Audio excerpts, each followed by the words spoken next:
I've seen so many comments down below on all these YouTube videos saying, Nat, give us some help. I've got bad knees. Yeah. And I do actually have bad knees. We've read this one quite a lot, haven't we? So we thought we'd give you some exercises to have a go at home before playing golf out on the golf course next time, to hopefully take a little bit of stress off here, strengthen other areas, help you feel better out on the golf course. I'm going to play you today, Nat.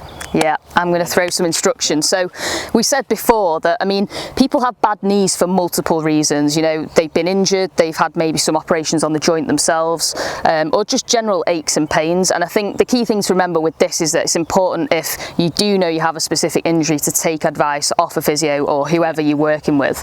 But if you're someone who thinks, well, it's just a bit of general aches and pains, I'd like to do something about it, we've got some basics that you can have a go at now. Yeah. So firstly, again, we never know exactly why someone's in pain, but we know there's some common traits that happen. So typically people struggle with this flexion point of kind of lunging or squatting, or generally just sort of getting down on the floor like this becomes quite uncomfortable. Exactly, and that flexion of the knee in setup is quite uncomfortable for a lot of people, and therefore what we find is that they can't put a lot of pressure through there, so as they're coming into impact we lose the stability of the knees, we get a lot of slide and sway happening because we just don't have that anchor point to rotate around the same. So one thing that we can start with is just to mobilize the ankles a little bit, because typically people who have poor knees also have really stiff ankles, because the two go hand in hand, and we're not getting this movement, so we don't get any forwards weight over the foot either. So the bones of the foot aren't moving, and the smaller bones within the ankle and the foot connection also aren't moving very well.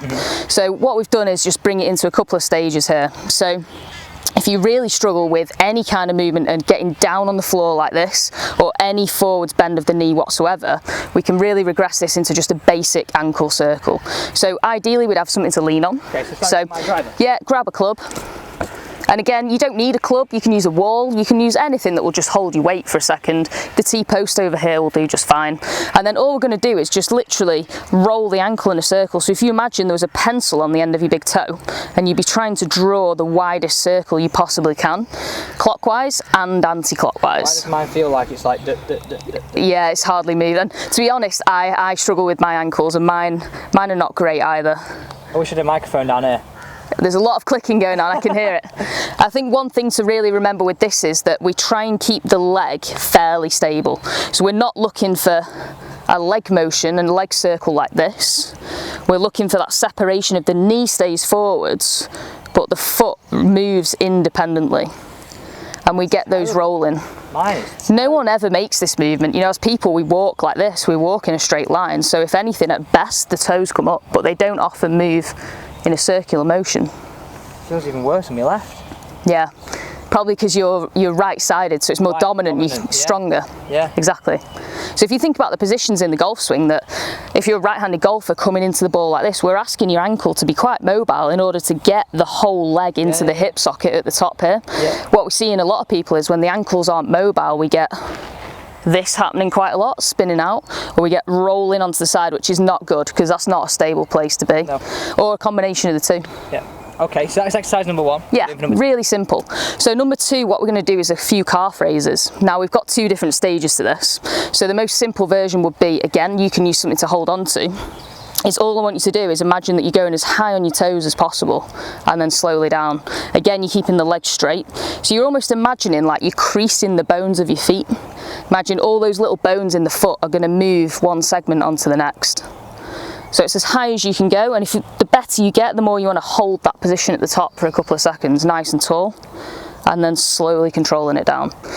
I think one thing to remember with this is as well that we go in a straight line, so you're not kind of rolling yourself in like this with the knees where they're touching, and we're not rolling the feet out like that. Okay, just show that again so we can see that. Yep, so we're going up in a nice straight line as opposed to rolling inwards. That's what I want to do. Or rolling outwards. Yeah, so people's foot positions naturally will kind of predispose you to one way or the other, but we're trying to keep it as neutral as possible. And then the advanced version of this is we're going to use the buggy.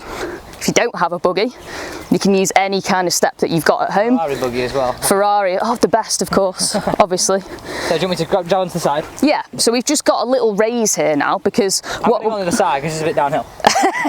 We don't want to topple the buggy over, that's a different video. So if I nip on this side, Alex, you're going to go right onto the toes again, and then this time you're just going to let the heels stretch all the way down. So now we're getting this extra stretch into the lower calf on the back of the Achilles. Feels quite nice actually sometimes. Really nice. And then you go high as you can and all the way down.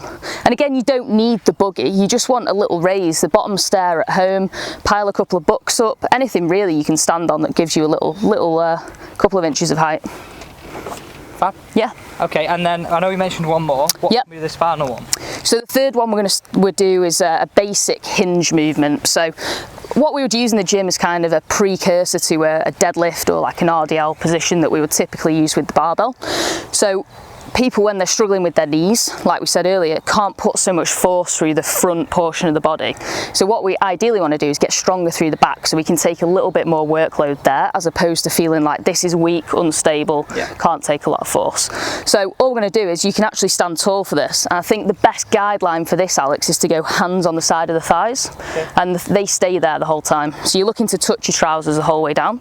And then all we want to do from here is, if I imagine a wall behind me, I'm going to try and touch my butt on the wall and let my hands slide to where my socks would be. So my knees just flex ever so slightly, but nothing more than where I start really. And then I'm going to pull all the way up. And how low am I going? So you're going to a trainer sock line, so roughly about here, stop there, and then all the way up. And what we're trying to avoid, because we don't want to squat, we're not lowering like this into the movement, we're just sticking the butt back to that point where you can feel the hamstrings here load. Yeah, I felt more that time around. I went too far down. Yeah, you got a little low, and it's quite a subtle movement this, but that's quite important because that's where a lot of people may struggle, is they're going, I can't feel anything, but because they're getting lower and lower like this and they're sort of collapsing into it, we've got to really keep that posture and form. So watch out for this. Yes. We want more of... behind you.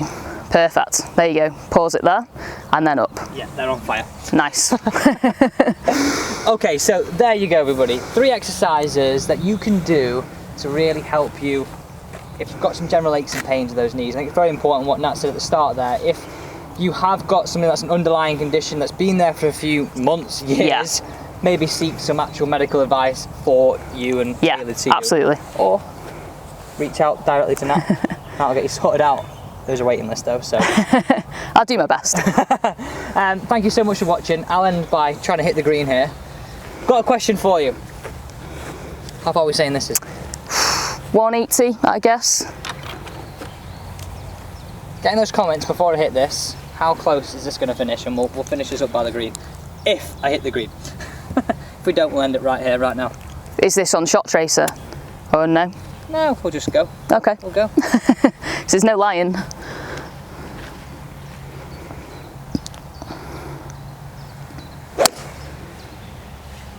Oh, this is close. Could we have a hole in one? Imagine if that went in. Oh, it's pretty good. Oh, it's just short. Nice. It's a good shot. Considering where that flag is, you take that. I do that all day long. It's actually not on the green, on the fringe.